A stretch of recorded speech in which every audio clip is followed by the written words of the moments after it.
just want to start by saying that on the electric vehicles that Biden is pushing down everybody's throat, even though people don't want them, he wants to put a big tariff on China, which is a suggestion that I said, where have you been for 3.5 years? They should have done it a long time ago. But they've also got to do it on other vehicles, and they have to do it on a lot of other products, because China's eating our lunch right now. And they went away from what I was doing. They're eating our lunch, so they have to do it on much more than electric vehicles. And they have to get going fast, but it should have been done 3.5 years ago. I did it, I started. And then they started playing games, and it was very bad for the auto industry. In Michigan, the auto industry is doing very poorly because jobs are starting to leave. We're losing. You know, with the electric vehicle mandate, they're going to be made in China. They're all going to be made in China and also in Mexico, owned by China. Poll just came out, the very respected Redfield Wilton, and it has us up 6 in Michigan, 7 in North Carolina, Pennsylvania +2, Georgia +5, Florida +9, Arizona +2, and up in every other place 2. So that just came out. That's on top of yesterday's New York Times. Well, I think today I might just quote somebody that frankly has been extremely respectful to me over the last period of a few months. He's watching this scam taking place, Michael Avenatti. Have you heard the name? He said, the next time you're accused of something by someone, a coworker, neighbor, friend, significant other, stranger, ask yourself if it would be okay if only they were allowed to speak, accuse, antagonize, while you were not allowed to respond. He's talking about the gag order. Or defend yourself in any way. If your answer is no, then you too should be angered by Trump not being allowed to respond to the various people that are making comments. Now think of it. You ask me questions, I'm not allowed to respond. They're the easiest questions I could possibly be asked. Only a guy like Biden couldn't answer those questions because he's not there. You ready? So here's a couple of quotes. Mark Levin, great man, great legal talent. This is not a trial of Donald Trump. It's a case of the Democrat Party versus America. It also represents the greatest effort to interfere with and steal a federal election in American political history. Biden is seeking to clear the field. He wants to clear the field because he can't do it himself, so he's weaponized the Department of Justice. And as you know, they have their people in that room. The DOJ is in that room because they want to try and hurt me. Now, the good news is my poll numbers have gone up significantly. This is not what they had in mind. Newt Gingrich, this is without precedent in American history. It has never occurred to President John Adams or anybody else that you could jail your primary competitor, your primary opponent. In his case, Vice President Thomas Jefferson. This goes back a long way. This has never happened in our country before. There's never been anything like this. Andy McCarthy just came out. New Yorkers should be outraged at the mockery Bragg is making of the state's legal system as the entire country looks on. The entire world is looking on.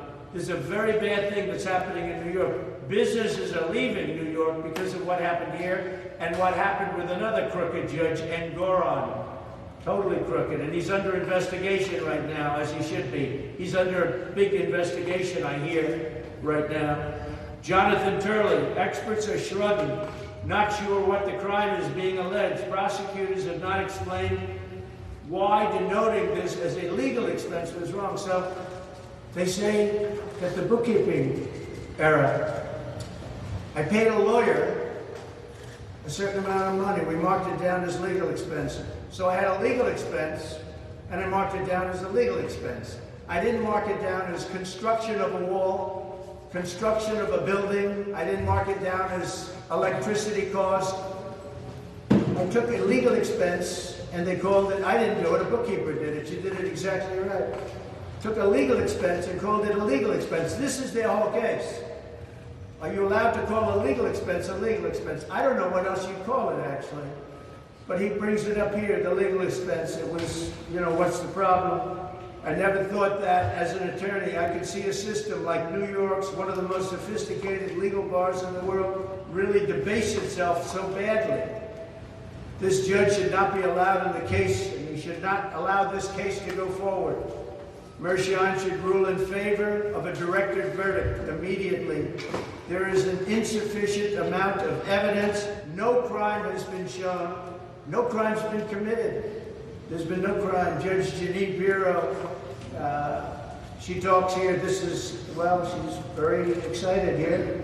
He's a fool. He's not an experienced judge. So I'll make that one a little short. I don't want to insult anybody. Greg Jarrett, brilliant guy. Bragg's argument is legally flawed. The Federal Election Commission, FEC, determined there was no campaign finance violation. The Department of Justice agreed. No civil fine was levied or criminal charge rendered. Those two entities have exclusive authority over federal elections.